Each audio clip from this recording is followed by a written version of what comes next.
Welcome back to this special edition of Moneyline. We're in conversation with Connie Mashaba of Black Like Me.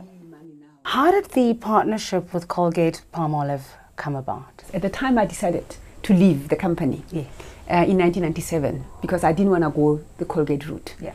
And I had little ones. So I decided, let me just go and be at home and be a house mom or a home executive. Yes.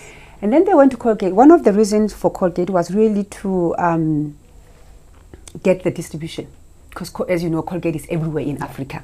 We needed the African market. We need capital injection in terms, the working capital. And you also needed to associate with this multinational because they were everywhere. However, so Herman was with them for about 2 years. And being an entrepreneur, he just could not deal with the bureaucracy because the head office is in New Jersey. When you come up with something, it needs to be approved in New Jersey. He had 25%, shareholding. So obviously, he didn't have much in terms of the leeway or the leverage to be able to effect whatever changes that he needed to effect. And then he got so frustrated. I mean, I could see him coming home because I was nice. I was really having a good life with my kids.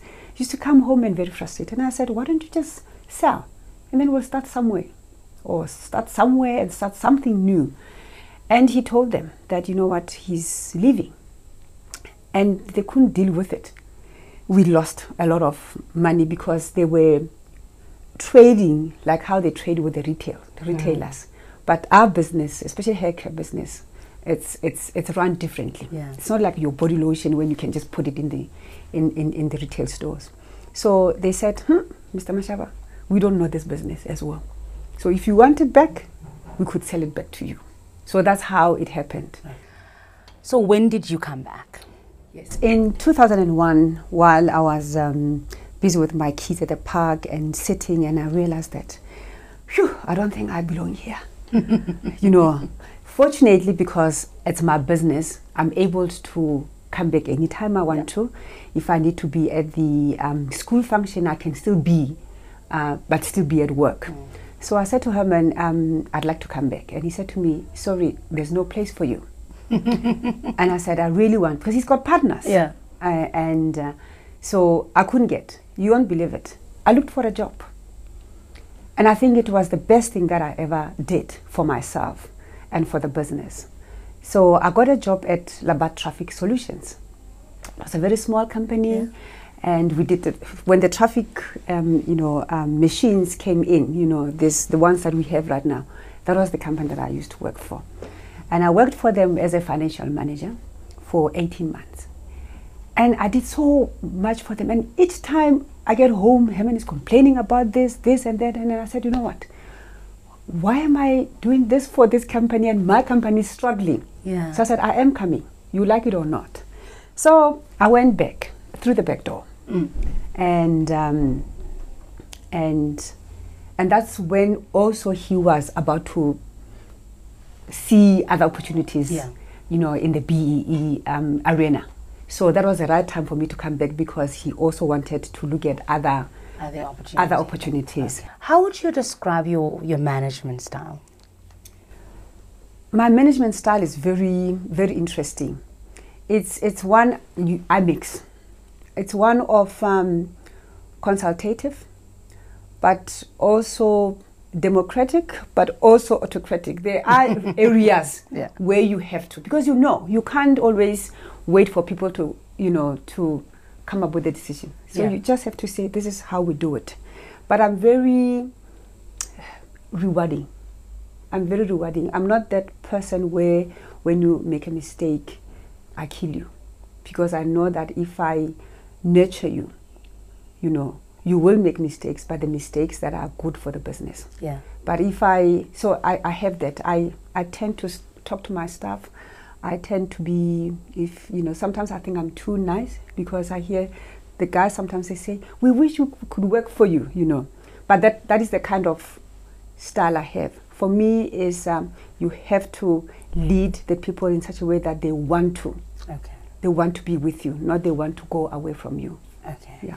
Do you think that working with your husband and having worked with your spouse for so many years that it made it easier or harder to do the things that you managed to do? Because you don't quite leave work at work, do you? You don't, actually, you don't. But I think I have learned, even up to now, I have learned to try. Sometimes even when we're at the table with the kids, the work comes in. And then I look at the mood. If the kids say something, then I'll say, can we discuss that later on? I worked with my husband for many years. It wasn't easy, especially when you grew up together. You know what I mean? You know, and I have decided at the time that I will be at the background and then he will be there. Yeah. And sometimes it's very difficult to bring your own identity in that situation. So that is why at the time when I had to go out to go work for someone else, I needed to really get to know who is Connie. Can I really make it without being in that environment? And I proved to myself that it is possible for me to be my own person. Because in many instances you get swallowed by someone's existence, you know. You become a part of a partnership and not an individual. Not an individual. So you get to that point. And I think it's how you manage it. Whoever that comes in, which has been me for some time, it's how you manage it, that you don't want to be in competition. Yeah. Because you know what your role is within the business. I don't have to tell the world that I'm the one really who made it, you know, who made sure that the finances are taken care of, you know. So that has been like that. But I think it's, even right now, as much as he doesn't work with me full time, he is on my board. I am on his business's board. So there's always this thing when you get home and I go to this board meeting and he comes home, he says, so what did we make? What is the turnover? What is the profit margins? And if I can't remember, then it's a problem. So he puts me in that to the point where I always write things down, because you've got so many things. I mean, I sit on 5 boards, you know, and I have my own business that I'm running, you know. It's really how you manage it at home. And I could not have had it any other way. Thank you for watching this special edition of Moneyline. From me, Kim Kabadeli, and the team, goodbye.